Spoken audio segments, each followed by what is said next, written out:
Katie Aubert, voici ce qui est arrivé à Donna de Friday, une fille d'église devenue une mégère de la vidéo. Malgré une controverse persistante et des critiques mitigées, la série de films Friday est l'une des séries les plus citées et les plus piratées de tous les temps. Elle a néanmoins permis de catapulter les carrières de futures icônes comme Chris Tucker, Bernie Mac et Cat Williams, mais certains membres du casting semblent avoir disparu dans l'oubli. Le mannequin et actrice Karen Denise Aubert a attiré toute notre attention lorsqu'elle a été choisie pour jouer le rôle de Donna dans Friday After Next, et sa carrière n'a fait qu'exploser à partir de là. Considérée comme la Angelina Jolie noire, les liens spirituels et la foi chrétienne de Katie l'ont presque empêchée de devenir la Donna que nous connaissons et aimons tous, mais elle a néanmoins figuré dans le Hot 100 de Maxim's 3 années de suite et a même tenté sa chance en tant que rappeuse. Comment Katie est-elle passée d'un engagement dans l'église tous les dimanches et d'un baptême à une mégère de la vidéo, et où est-elle maintenant? Voici ce qui est arrivé à Katie Aubert. Salut à tous et bienvenue sur la chaîne qui dévoile la face cachée des célébrités. Aujourd'hui, nous plongeons dans l'univers de Karen Denise Aubert. Alors si t'es nouveau sur la chaîne, n'oublie pas de t'abonner et d'activer la cloche de notification pour ne manquer aucune de nos prochaines vidéos. Après le succès du premier film Friday, Ice Cube a créé deux autres films Friday, Next Friday et Friday After Next, qui n'ont pas eu le même succès que le premier film Friday. Dans ce rôle de petite amie soumise et maltraitée de Money Mike, le personnage de Cat Williams, elle aide à l'entretien de leur boutique The Pimp and House Shop. Et on voit Craig, le personnage d'Ice Cube, s'intéresser à elle et finalement l'éloigner de son petit ami toxique. Son rôle de Donna l'a propulsée sur le devant de la scène hollywoodienne, mais avant d'entrer dans le vif du sujet, revenons à nos modestes débuts.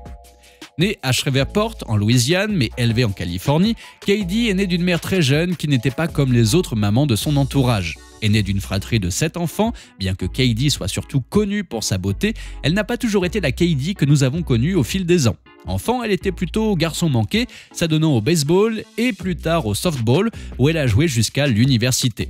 En tant qu'adolescente noire des années 90, tout ce qui concerne les cheveux était très important et elle se retrouvait dans les salons de coiffure près de son école où elle amusait les coiffeurs et organisait des spectacles de coiffure avec ses amis. Un jour, un étudiant et photographe de son université lui a demandé de prendre des photos d'elle avec ses nouveaux cheveux, ce qu'elle a fait. Elle était loin de se douter que ce serait le début d'une carrière dont elle ne soupçonnait même pas l'existence.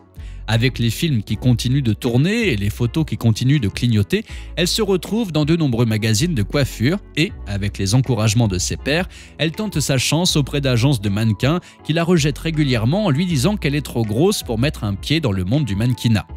À cause de ce rejet constant, Katie a fait ses valises, s'est essuyé les mains et a jeté l'éponge en prenant un emploi de maquilleuse derrière le comptoir chez Macy's.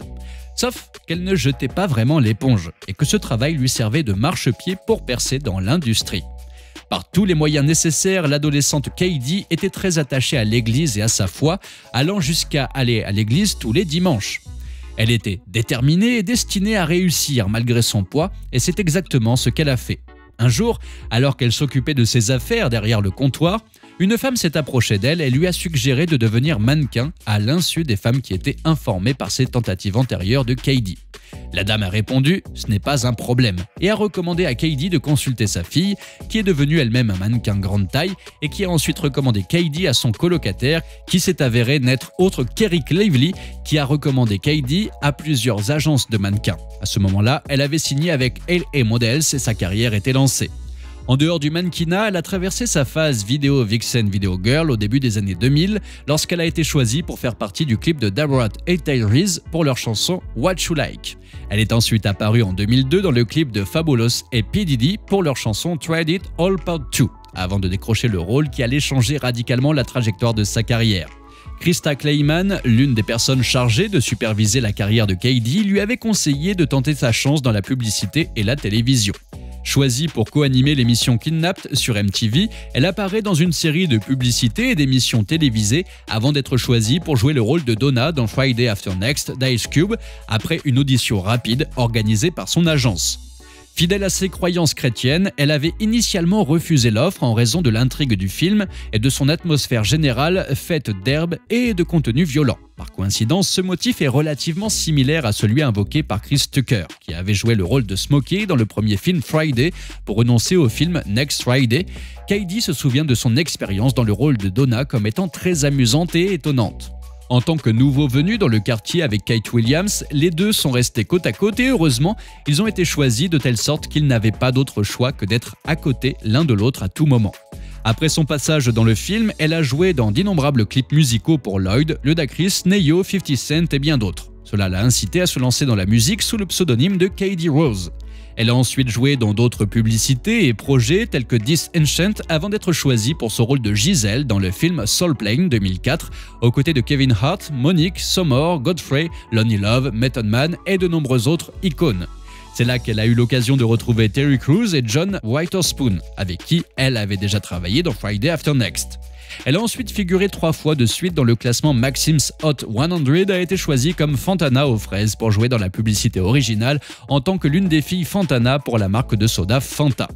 Elle a ensuite joué dans d'autres films, émissions de télévision et publicités aux côtés de célébrités comme George Clooney et a participé à des émissions comme Buffy the Vampire Slayer, Bones, CSI-NY, Key & Peele, The Grand, etc. En ce qui concerne la carrière de Katie, elle a admis qu'elle avait été à moitié blacklistée par une certaine personne qui a essayé de saboter sa carrière sur la base de Oui Dire. Apparemment, cette personne avait dit à d'autres directeurs de casting et à des cadres qu'il n'était pas facile de travailler avec Katie, ce qu'elle nie. S'il y a une chose que vous voulez éviter, c'est d'être cette personne sur le plateau avec qui il est difficile de travailler. Elle a comparé cette mise à l'écart à celle de la tante Vive à la peau foncée dans le film Le Prince charmant de Bel-Air. La raison pour laquelle on n'entend plus beaucoup parler de Katie Aubert est due à son manque d'habileté à jouer le jeu d'Hollywood. Elle n'a jamais fait partie de la clique et a trouvé difficile de se faire de vrais amis dans une industrie telle que celle à laquelle elle a participé. Elle appelait souvent certains de ses collègues après le tournage et ne se souciait pas assez de rendre sa carrière dans l'industrie du divertissement plus importante que ce qu'elle était. Établie au cours des années 2000, elle a entamé une relation à long terme avec Jeff Bowler, fondateur d'IMG, mais elle est actuellement célibataire et espère se marier un jour. En 2018, elle a remporté un Africa Movie Academy Award pour son rôle dans Turning Point et continue de chercher du travail chaque fois qu'elle se retrouve aux États-Unis.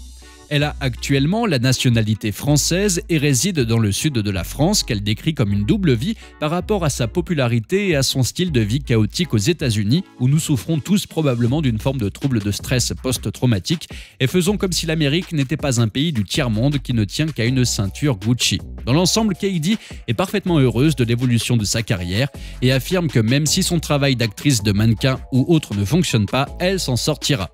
N'oubliez pas de laisser des commentaires pour partager avec nous votre avis et opinion sur toute cette histoire et peut-être nous apporter des idées neuves sur tout ça. N'oubliez pas de cliquer sur le bouton d'abonnement pour rester à jour sur toutes nos vidéos. À bientôt.